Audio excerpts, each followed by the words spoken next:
Ivan Gunawan kembali lagi ke Brownies usai pamit bakal tinggalkan Indonesia.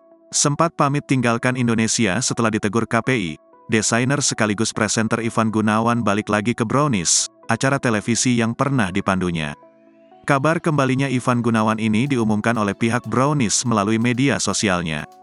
Mereka menyebut bahwa sahabat Ruben Onsu itu akan hadir di acara mereka. Meski begitu, pihak Brownies tidak menjelaskan lebih detail hadirnya Ivan Gunawan sebagai bintang tamu atau kembali bergabung menjadi host acara mereka. Kembalinya sang matahari, super mega bintang ke Brownies @Ivan_Gunawan, tulis pihak Brownies. Akan tetapi, kabar kembalinya Ivan Gunawan ke Brownies ini menuai beragam komentar dari netizen. Ada yang senang, tetapi ada juga yang merasa diprank. Sebelumnya, Ivan Gunawan pamit karena bakal meninggalkan Indonesia. Setelah ditegur KPI beberapa waktu lalu, Ivan Gunawan memberikan pernyataan mengejutkan yakni segera melancong ke luar negeri.